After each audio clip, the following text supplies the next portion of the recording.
Hello dear student, कैसे हैं आप सभी। तो आज मैं आप सभी के सामने एक ऐसे मैटर पर बात करने आया हूं जो मुझे भी काफ़ी अच्छा लगा जब मैंने सर की बात सुनी, पूरी बात को सुना।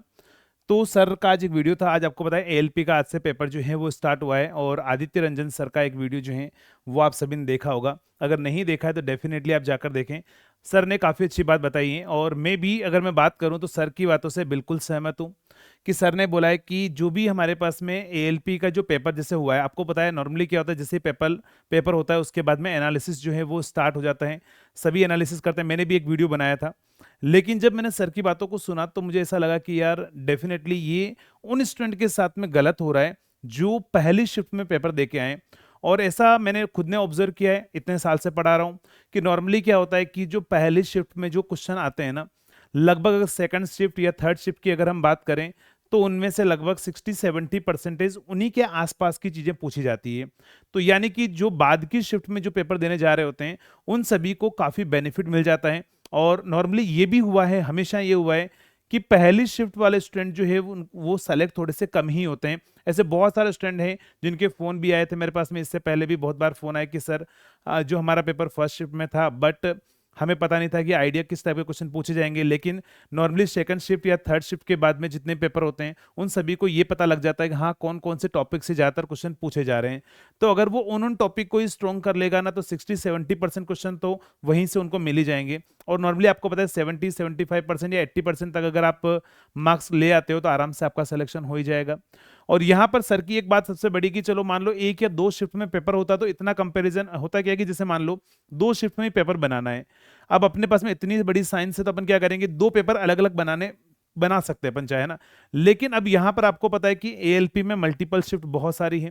फिर उसके बाद में आपके पास में आरआरबी जेई में भी आएगी, आरपीएफ के अंदर भी आएगी, आपके पास में एनटीपीसी के अंदर भी आएगी। अब सब्जेक्ट वही है और इतने सारे पेपर बनाना है, तो क्या प्रैक्टिकली पॉसिबल है? आप भी इस वीडियो के अंदर कमेंट करके बताएं, क्या प्रैक्टिकली पॉसिबल है कि सारे पेपर जो है वो उसमें सारे ही नए क्वेश्चन डाल दिए जाएं? नहीं, ठीक है, सारे ही नए क्वेश्चन डाल दिए जाए ऐसा पॉसिबल बिल्कुल भी नहीं है। तो डेफिनेटली सर ने जो बोला है कि यहाँ पर प्रैक्टिकली नॉट पॉसिबल है कि आप क्या कर सकते हो, आप सारे के सारे जो है वो नए पेपर बना सकते हो। और अगर आप नए पेपर नहीं बना रहे हैं तो इसका मतलब ये कि अगर पहली शिफ्ट वाले में क्या क्वेश्चन आए या तीन, अगर मैं बोल रहा हूँ कि आप स्टार्टिंग के तीन शिफ्ट के क्वेश्चन देख के चले जाइए, मैं आपको इतना बोल रहा हूँ कि आपके पास 80% तक की चीजें वहीं से आपको मिलेगी। और ऐसा नॉर्मली होता है क्योंकि देखो इंजीनियरिंग के एग्जाम्स होते हैं अपने, चलो एसएससी के, और उनके एक या दो शिफ्ट में होता है। तो फिर भी अगर मैं बात करूं 60% क्वेश्चन तक सेम मिल जाते हैं। लेकिन यहां पर तो आपको पता है दो शिफ्ट नहीं है, यहां पर तो 10-15-20 शिफ्ट है। तो यहां से जो 20वीं शिफ्ट में लास्ट में जो पेपर देगा तो उसको तो कुछ भी नहीं करना है। वो एक काम करे, सिर्फ क्या करे, स्टार्टिंग की 10 शिफ्ट के पेपर लगा के चला जाए, आराम से वो सिलेक्शन लेकर बैठ जाएगा। इसीलिए मैंने जो है अपना वीडियो है वो प्राइवेट कर दिया है, ठीक है। और आज के बाद जब भी अगर मान लो अगर कभी ऐसा पेपर होता है तो जब तक कि सारे पेपर ना खत्म हो जाए, अगर मान लो किसी को एनालिसिस करवाना भी है तो आप ये काम कर सकते हैं कि जब सारी शिफ्ट खत्म हो जाए तो सारी शिफ्ट के पेपर खत्म होने के बाद में आप यूट्यूब पर एनालिसिस करवा दीजिए कि देखो सारी शिफ्ट के मल्टीपल के एनालिसिस या ओवरऑल एनालिसिस इतना है, और ये सब कुछ जो है हमने पढ़ाया था वहीं से आया है। अगर आपको करना है तो आप इस तरीके से कर सकते हैं। लेकिन हाँ, इन बिटवीन जब तक एग्जाम आपका चलता है, जब तक आपके एग्जाम हो रहे हैं, सारी शिफ्ट के पेपर नहीं हुए हैं, तब तक जो है किसी को भी एनालिसिस नहीं करवाना चाहिए। तो चलिए, मैंने भी जो है वो अपना वीडियो है प्राइवेट कर दिया, और कहीं मुझे लगा कि इस जगह मुझे भी लगा कि यार मैं गलत हूँ, और ये उन स्टूडेंट के साथ में जो है मैं बुरा कर रहा हूँ जो पहली शिफ्ट में मुझसे पढ़कर गए हैं, ठीक है।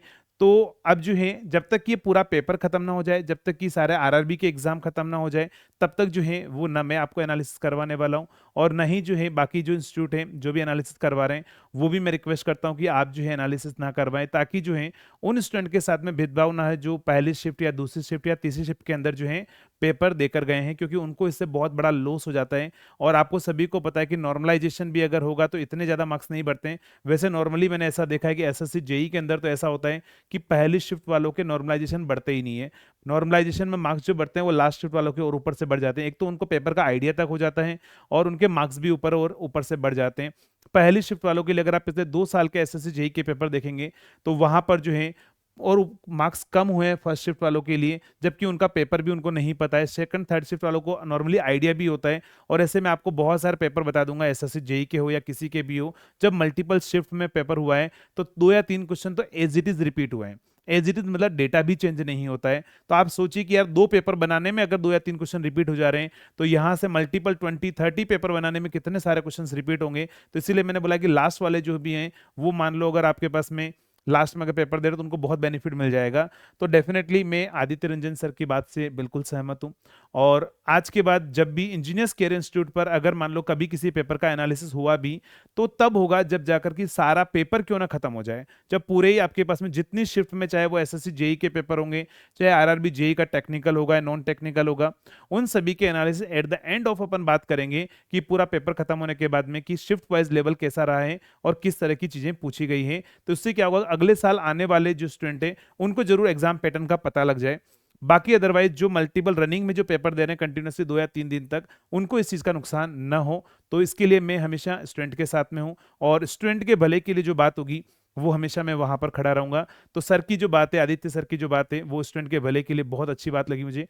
तो इसीलिए आज के बाद जितनी भी बार अगर इंजीनियर्स केयर इंस्टीट्यूट पर एनालिसिस होगा, तो वो एनालिसिस तभी होगा जबकि सारी शिफ्ट के पेपर जो है वो कंप्लीट हो जाए। उसी के बाद में हम बात करेंगे उस पेपर के या एग्जाम के लेवल के बारे में।